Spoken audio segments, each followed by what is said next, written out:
welcome back to Arts and Casts. Recently I've been getting some requests to film an in-depth video of how I trim and shave all of my rugs. Now that I've been doing this craft for about 10-11 months with the gun, I finally feel like I have not perfected, nowhere near perfected, but I have figured out some good tips how to trim and shave and get it looking pretty clean. So I thought I'd go over just my tips today on how I do just that. We will start with the tools. Of course, I use this guy.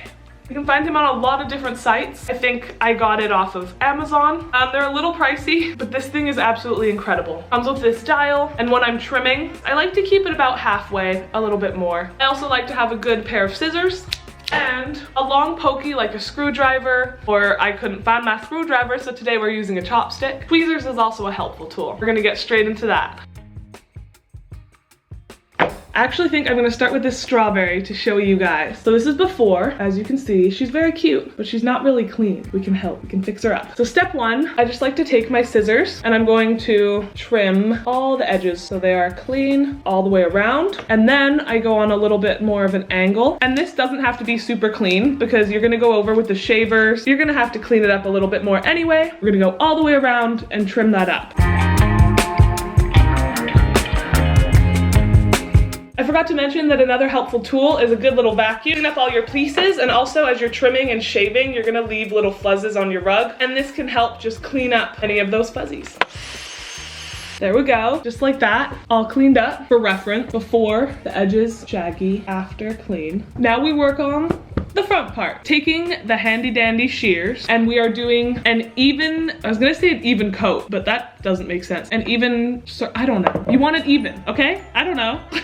We're going to use these shavers to shave this down to an even layer, but a pro tip that I have learned through trial and error. You don't want to trim it down a lot. You're not trying to trim it down as much as possible. You just want to trim it down so it's even, so you have a base to work on. I can show you an example of what I mean. When I was working on this mirror, this one, I shaved it down so far that I couldn't even do any of the detail that I wanted because there's no rug to work with. You can see I'm right down to the bottom. There's nothing I can do. But on this one, as you can see, it looks a lot fuzzier and I was able to get the depth around the apples and it just looks so much better. So with that being said, we're doing an even shave over the whole thing and we're not going too far. And again, I like to do this nice and slowly. Small little layers by little layers. You don't want to make a move that you can't go back on. So just take it slow. It does take time, but it's all worth it in the end.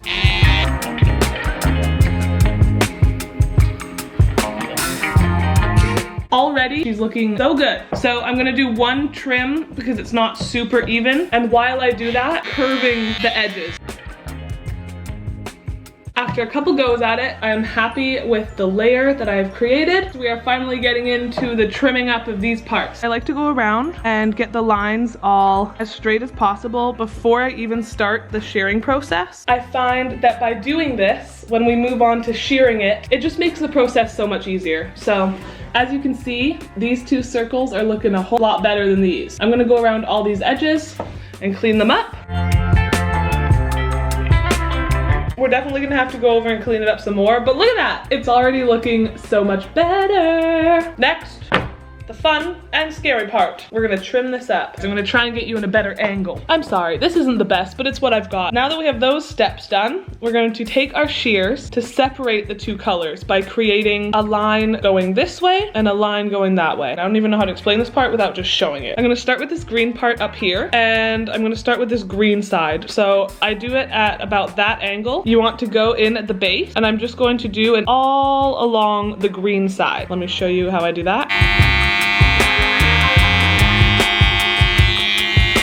As you can see, little pieces were still left behind, so I'm gonna go back in and just try and clean up all those little pieces.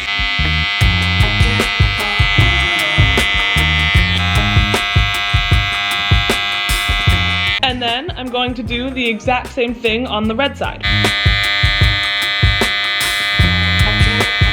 So now that line is looking way cleaner. We're gonna go around all these edges doing that same technique, keeping the shear on an angle, separating the two colors. You can see here how there's room and the colors are separated, and here where it's a mess. So we're gonna go around the whole thing.